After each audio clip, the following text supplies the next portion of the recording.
नमस्कार दोस्तों, आज बात करेंगे नगर निकाय चुनाव की। आप लोग ये प्रपत्र देख रहे हैं जिसमें प्रशिक्षण के विषय में सब बताया जाएगा। आइए बात करते हैं किस प्रकार से जो मतगणना होगी उसके कार्मिक कैसे पूरे मतगणना को संपन्न कराएंगे। नगर निकाय चुनाव जो हैं सामान्य निर्वाचन 2023 के लिए है। मतगणना कार्मिकों के उपयोगार्थ है। प्रशिक्षण दिनांक आपका किसी भी तिथि को हो। ये जनपद फर्रुखाबाद का है खैर पत्र, ऐसा ही आप सभी के यहाँ होगा। आप लोग अभी से देखें और इसको अवलोकन करें। इसी तरह से मतगणना संपन्न कराई जाएगी। सबसे पहले बात करते हैं मतगणना प्रक्रिया के संबंध में। गणना पर्यवेक्षक एवं गणना सहायक के लिए चरणबद्ध कार्रवाई एक दृष्टि में क्या है, कैसे समझते हैं। प्रथम चरण में क्या करना है, पॉइंट नंबर 1 में आपको ड्यूटी पत्र कार्मिक कोड के रूप में दी गई है। अब ड्यूटी मिल गई आपको, आपके गणना के लिए किस स्थल पर उपस्थित होना है इसका उल्लेख ड्यूटी पत्र में कर दिया गया होगा। ड्यूटी पत्र एवं जिला निर्वाचन अधिकारी के द्वारा उपलब्ध कराए गए ID कार्ड जो कि एक परिचय पत्र होगा के साथ आपको गणना स्थल पर दिनांक 13/5 यहाँ पर 13/5 को होनी है। आपके यहाँ जिस तिथि को भी होनी हो उस हिसाब से आपको पहुँचना है। अब ये दूसरा चरण है तो सभी के यहाँ 13/5 को ही मतगणना होगी।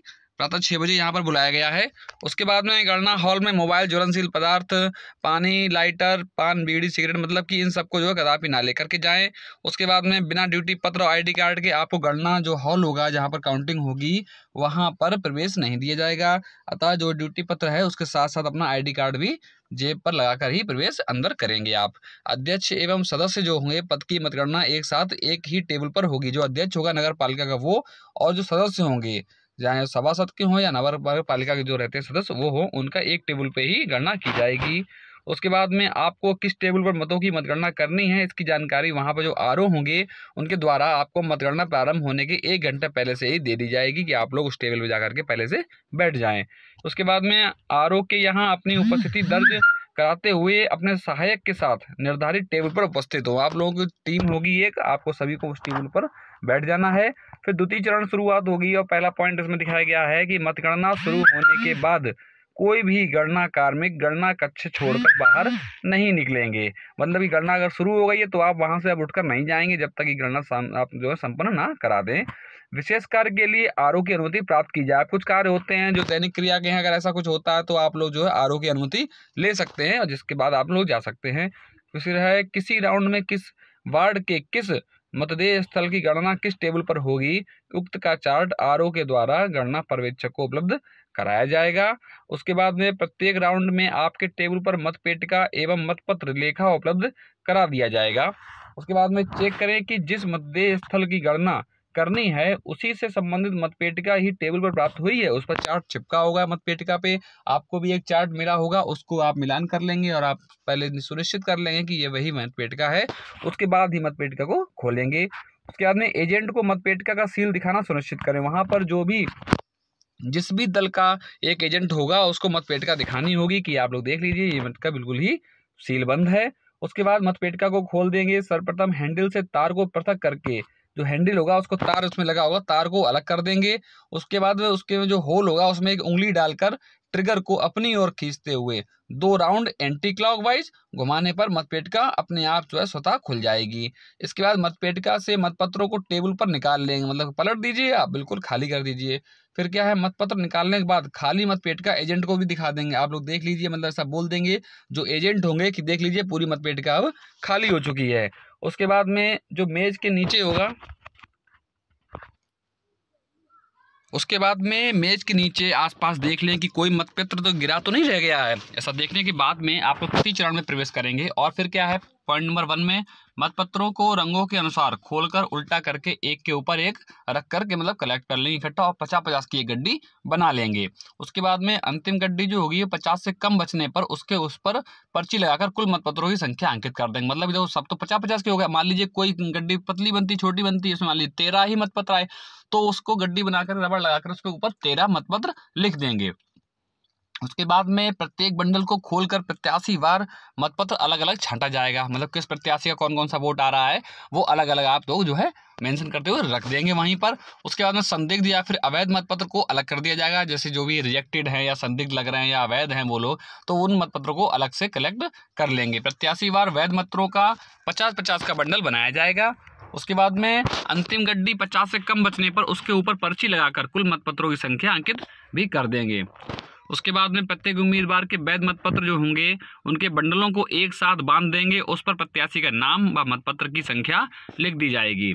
उसके बाद में संदिग्ध या निरस्त जो भी हो जाएंगे योग्य मतपत्रों के बंडल पर एक पर्ची लगाकर संदिग्ध मतपत्र लिख देंगे और कुल मतपत्रों की संख्या अंकित कर देंगे।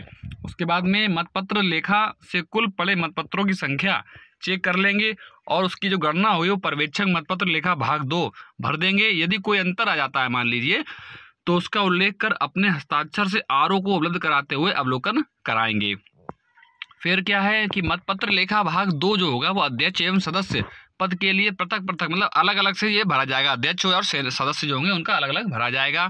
फिर गणना पर्ची 2 प्रतियों में तैयार कर दी जाएगी। उसके बाद में जो गणना पर्ची होगी उसका प्रारूप 57 जो है उस पर भरकर प्रत्येक उम्मीदवार के जो वैध मतपत्र होंगे उनके बंडल एवं संदिग्ध और निरस्त योग्य मतपत्र जो होंगे उनके बंडल के साथ गणना पर्यवेक्षक जो आरओ आपका होगा उसको उपलब्ध करा दिया जाएगा। और दूसरी गणना पर्ची से प्रपत्र 36 जो आपको मिलेगा जो सदस्य के लिए होगा और एक प्रपत्र 40 भी आपको मिलेगा जो कि अध्यक्ष के लिए होगा वो भर दिया जाएगा। उसके बाद में 16 पॉइंट में अवैध निरस्त जो भी होंगे योग्य मतपत्र होंगे उन पर कारण का मुहर लगाकर दर्शाते हुए आरओ से अस्वीकृत करना होगा, उनका अस्वीकृत हो जाएगा, आरओ द्वारा वह खत्म कर दिए जाएंगे। आरओ जांच करने के उपरांत आवश्यकता अनुसार गणना पर्ची में संशोधन भी कर सकते हैं। उसके बाद में आरओ के सत्यापन के उपरांत गणना पर्ची के आधार पर गणना पर्यवेक्षक के द्वारा सदस्य पद हेतु प्रारूप 36 जो आपको मिला है उस पर टेबल वार, चक्रवार, मतदान स्थलवार एवं प्रत्याशी वार विवरण तैयार कर दिया जाएगा एक चार्ट पे। इसी प्रकार गणना पर्ची के आधार पर अध्यक्ष पद जो होगा उसके लिए प्रारूप 40 आपको मिल रहा है, उस पर विवरण करना गणना पर्यवेक्षक के द्वारा तैयार करके आरओ को टेबुलेशन हेतु उपलब्ध करा दिया जाएगा। उसके बाद जो प्रारूप 36 है जो आपका सदस्य का और प्रारूप 40 जो है अध्यक्ष वाला उस पर गणना अभिकर्ता के हस्ताक्षर भी किए जाएंगे। जो लोग आप लोगों को किए जाएंगे जो भी अभिकर्ता रहेंगे। गणना पर्ची एवं प्रारूप 36 व 40 पर कटिंग एवं ओवर राइटिंग नहीं होगी, इस पर आप विशेष ध्यान दीजिएगा। जो भी अपर लेखन होता है ऊपर से जो करते हैं उस पर कोई भी कटिंग नहीं होनी चाहिए। अब बात करते हैं किसी मतपत्र को अग्रलिखित आधार पर अस्वीकार या रद्द किया जा सकता है तो किन आधारों पर किया जा सकता है आप लोग देख सकते हैं।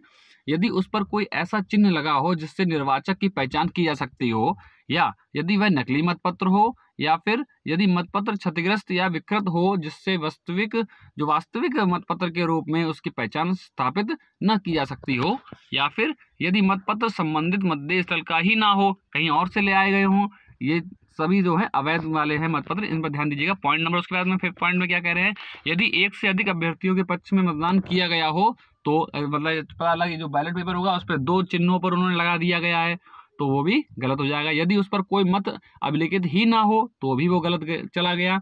यदि उस पर चिन्ह लगाने के लिए उपलब्ध कराए गए उपकरण से भिन्न किसी उपकरण से चिन्ह लगाया गया हो तो भी, और यदि मत को इंगित करने वाला चिन्ह इसी तरह लगाया गया है कि यह स्पष्ट ही नहीं होता है कि किस उम्मीदवार को मत दिया गया है, या यदि मतपत्र पर सुबिन्नक सील नहीं लगी है, या फिर यदि मतपत्र पर पीठासीन अधिकारी का हस्ताक्षर नहीं है, तो ऐसी स्थितियों में आप लोग समझ लीजिए कि उस जो है उसको अस्वीकार या फिर रद्द कर दिया जाएगा।